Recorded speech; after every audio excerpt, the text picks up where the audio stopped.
an effort to try to get you involved early in the passing game. How'd that feel to have that happen and then to come through?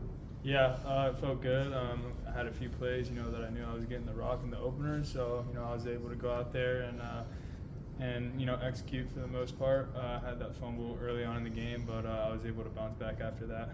The first two games, I know some plays maybe you're supposed to go to, but they end up not or whatever. I know it's not as easy as just what the stats say, but I mean, how just to get more involved and kind of be the part that you probably thought and fans and everybody thought you'd be involved here in Game 3. How'd that feel? Yeah, it felt good. I really could show what I can do in the pass game.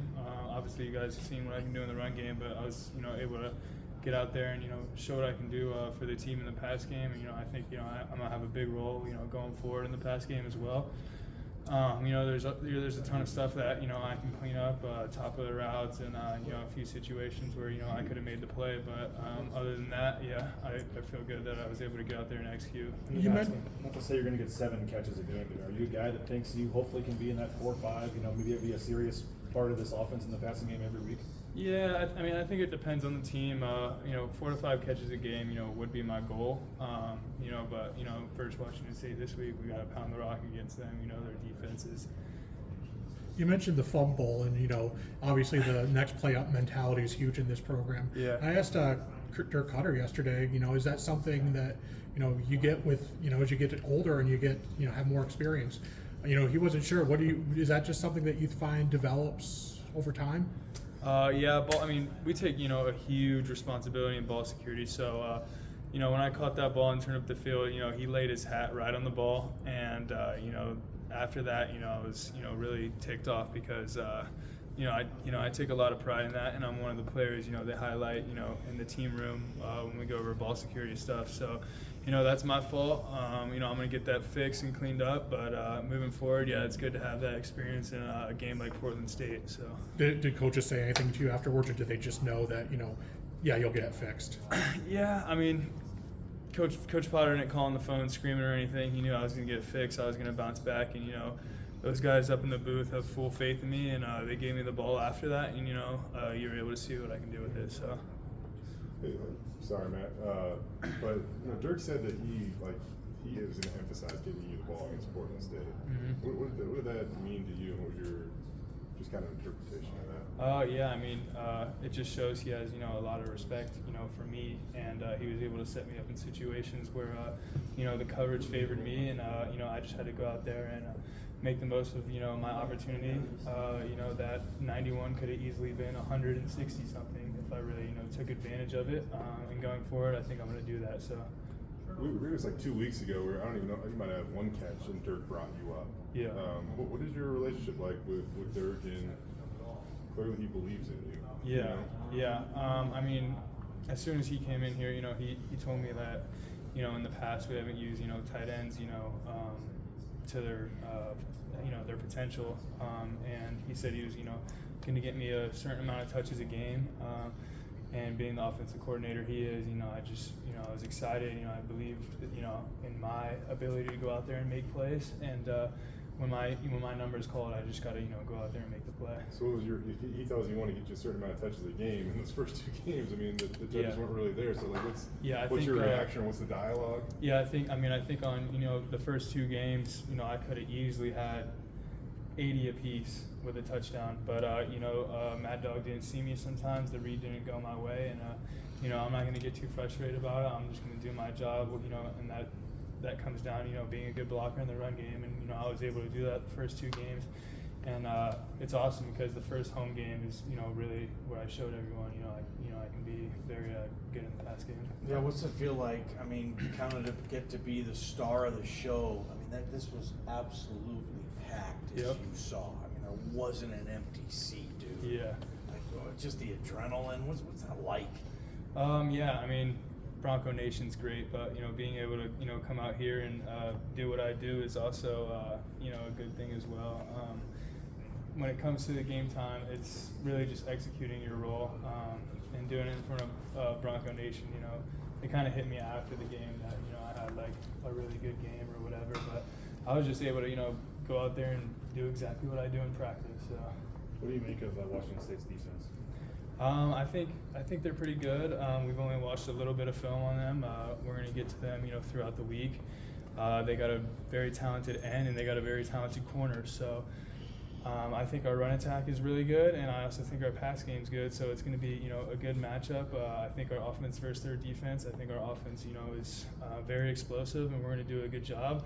Now it's just, about our defense going out there and executing their job. Spencer Danielson said, and I quote, "Matt Lauter is a matchup nightmare."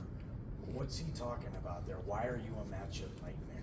I think the reason, he says that is because, if you put a corner against me, I'm going to outsize them. You put a linebacker against me, I'm going to outrun them. So I'm able to, make plays down the field because of my matchup against corners and linebackers. And, I'm grateful for that. And now I just have to keep going from it and learning.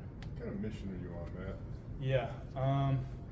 The first 2 games, I was being a team player. Third game hit, I can make plays in the pass game. Mad Dog now has trust in me, so now my confidence is up, and it's just about getting out on the field, executing my job, and hopefully getting those stat lines just higher and higher and higher, and seeing what I can do as a tight end, and throughout this conference and throughout the country as well. So you said that at times coaches point out your ball security in film and stuff like that. How often do they point out like one of your run blocks in the first 2 games? Yeah, I think Coach D, when we get in our team meeting, he shows the respect towards me and my run blocking, and he was telling the team the ball's going to come my way, the ball's going to come my way, and it happened last game, and now it's just staying consistent with that and having that faith between me and Mad Dog that I can go out there and make those plays, just like Cam Camper can, just like Latrell Caples can. So I want to be in that top 3 group, and I think Mad Dog knows that as well. How old were you in 2007? 2007, I was 5 years old. Okay, so last time, I believe, I'll double check this, but the last time Boise State tight end had as many catches in a game as you did was the Fiesta Bowl in 2007. Yeah, I saw that stat. That's pretty crazy. That comes down to, once again, we're talking about it, Cutter having that trust in, my ability on the field. Who was that tight end again? It was Derek Schumann, NFL dude. Okay, yeah, so very talented dude. So, that stat's pretty cool, but at the same time, like I said, I could have had 160. So let's try to run it up these next few games. You know what I mean? Washington State's a program that this team's going to get very familiar with in the years to come. Obviously, very close geographically, a lot of alumni in the Valley. What can this rivalry be like? Yeah, it's a huge game for us. Really, we got to come out there, do our job and show who we are as a program. Everyone knows who Boise State is, so we got to come out there. Obviously, we're ranked, and this is going to be a tough game for us. They're coming out. They're 4-0. They're trying to get that spot too. So I think having our team just throughout this week know what's coming this week on the blue, and we're going to protect that blue. And they're in the Pac-12 right now, correct? So there's only 2 teams in that right now, but we just signed that deal too. So this is going to be a big rivalry game on the blue, and I think the team's excited for it. But we're just excited to get out there and do our job and hopefully win this game. Is it a little exciting? I know you won't be here when the conferences really kind of come in, but it's exciting to know that you're kind of starting a brewing rivalry, mate, possibly. Yeah, it's pretty awesome. To be able to come back, after my time's done here too, and be able to watch games on the blue with that Pac-12 logo would be pretty sweet as well. So. Anything else? I just got one more. Cameron Bates. You might have had the worst view of it because you kind of threw that guy out the club there. But yeah. What did you think of him on that play? He moves so fast for those kids, and he's cutting it back across the field. I don't know. What did you think of that? Yeah, that honestly shocked me to look up and see he cut it back for a touchdown. But I'm proud of that kid. He deserves more reps on the field. He's athletic, he's quick, he's fast, and he's an energetic guy. Now he just needs to take his game to the next level, and we're excited to see that out of Cam Bates. All right, thank you.